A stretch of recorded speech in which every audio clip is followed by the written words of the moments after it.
Bonjour! Aujourd'hui, nous allons faire le point sur le quatrième cas de la déclinaison allemande, le génitif. Pour mieux se repérer et afin de mieux retenir également, nous allons utiliser un code couleur.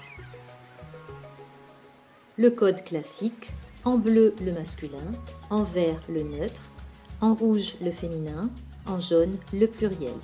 Étant donné les similitudes entre d'un côté le masculin et le neutre, de l'autre côté le féminin et le pluriel, nous traiterons d'une part le masculin et le neutre ensemble, puis d'autre part le féminin et le pluriel ensemble.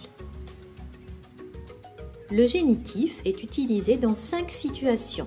La première, la plus connue, le génitif correspond à la fonction grammaticale française de complément du nom. Deuxième situation dans laquelle on peut utiliser le génitif, c'est pour exprimer la manière, c'est-à-dire répondre à la question vie, comment. Une troisième situation pour utiliser le génitif est qu'il exprime la répétition dans le temps. Quatrième situation, le génitif peut servir à exprimer un moment qui n'est pas précis dans le temps, un moment imprécis. Enfin, dernière situation dans laquelle on va être amené à utiliser le génitif, c'est après une liste de certaines prépositions. Revenons au début. Première situation dans laquelle on utilise le génitif, il s'agit de la fonction grammaticale du complément du nom. Nous allons commencer par réexpliquer brièvement et simplement cette notion. Prenons un exemple simple. La voiture est blanche. On remarque que cette information est très vague. On pourrait se poser la question, c'est la voiture de qui? À présent, apportons cette précision. Zoomons sur une voiture en particulier. La voiture de mon père est blanche. On s'aperçoit que le nom ou l'information voiture est complété par un autre nom, mon père. C'est la voiture de qui? La voiture de mon père. De mon père complète bien l'information, très vague à la base, la voiture. On parle alors de complément du nom. Si en français nous raisonnons à travers des fonctions grammaticales comme le complément du nom, en allemand on raisonne plutôt avec des cas. Ici, le génitif. Commençons par le masculin et reprenons cette information autour de la voiture. Das Auto meines Vaters ist weiß. On remarque sur le groupe nominal meines Vaters, ES au déterminant et S sur le nom commun Vaters. Observons maintenant un exemple au neutre.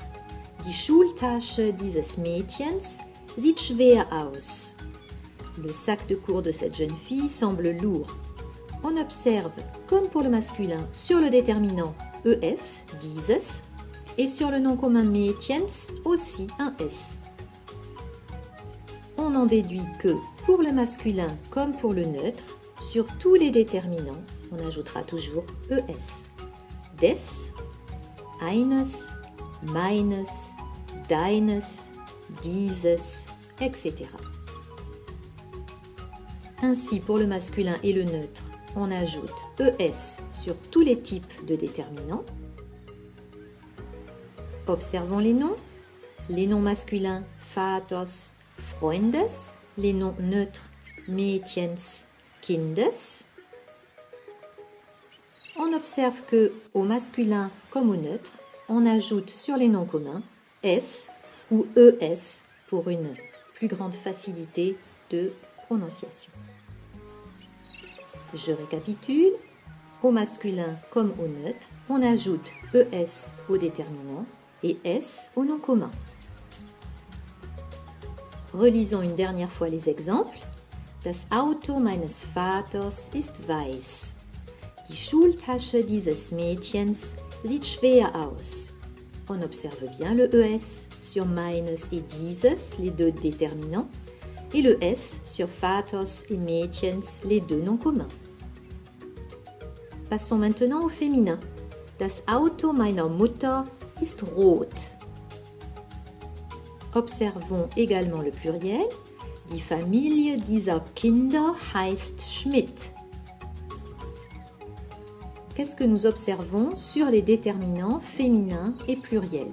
Der, einer, meiner, deiner ou dieser. Das Auto meiner Mutter ist rot. Die Familie dieser Kinder heißt Schmidt. On observe des similitudes, n'est-ce pas? On observe que pour le féminin comme pour le pluriel, les déterminants prennent ER. Peut-être as-tu également observé que le nom commun « lui » ne subit aucune transformation au féminin et au pluriel. Nous allons maintenant être encore un petit peu plus précis en ajoutant une deuxième information dans ces groupes nominaux au génitif à l'aide d'un adjectif, qu'on appellera alors un adjectif, qualificatif, épithète pour être très complet. Mais c'est très technique, on n'a pas besoin de savoir ça par cœur pour l'utiliser. Je vous lis les phrases d'exemple et vous observez bien les adjectifs.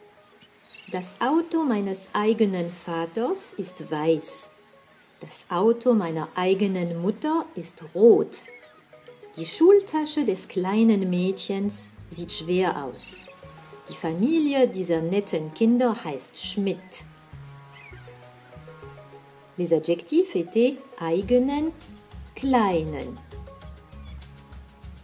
On observe que quel que soit le genre ou le nombre, l'adjectif prend toujours EN. Super pour retenir, c'est bien pratique et surtout pas très compliqué.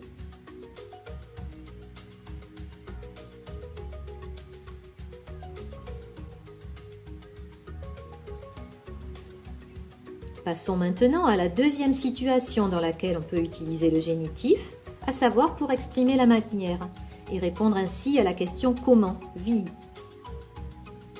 Cela ne concerne que peu d'expressions. Par exemple celle-ci, schnellen Schrittes, qu'on traduira par d'un pas rapide. Ou encore celle-ci, assez courante, schweren Herzens, le cœur lourd. Voici pour ce qui est d'exprimer la manière. Passons maintenant à la troisième situation dans laquelle on utilise le génitif pour exprimer une répétition. Par exemple, montags signifie jeden Montag, alle Montage, c'est-à-dire tous les lundis, le lundi en général. Cela fonctionne avec tous les jours de la semaine, par exemple freitags, qui signifie jeden Freitag, alle Freitage, c'est-à-dire tous les vendredis, le vendredi en général. Voici pour la répétition. Dans un quatrième temps, nous voyons que le génitif peut exprimer un moment sans date précise.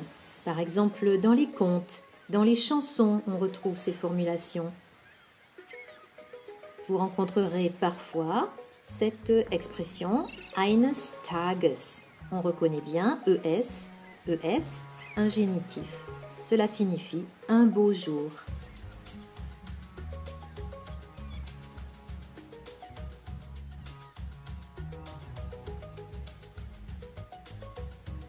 Eines Nachts signifie de même une nuit.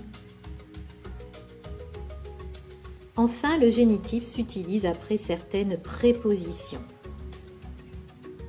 Par exemple, la préposition dank, grâce à. Dank ihrer guten Leistungen am Abi könnte sie eine Hochschule besuchen.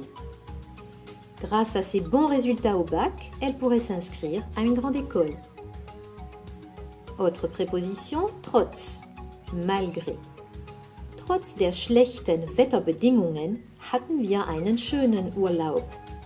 Malgré les mauvaises conditions météorologiques, nous avons passé de bonnes vacances.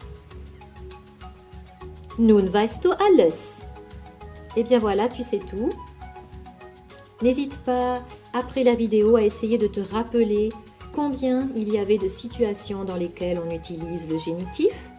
Et enfin, en face de chaque numéro, retrouver l'idée principale. Cela te permettra de mieux mémoriser si tu fais cet effort d'essayer de te rappeler. Cela te permettra de retenir au long terme et mieux que si tu reprends la vidéo en faisant des pauses et en prenant des notes. Il vaut mieux que tu commences par essayer de te rappeler, puis tu pourras compléter en visionnant une deuxième fois la vidéo. Bon courage! J'espère que je t'ai bien aidé et que c'était clair. Viel Spaß!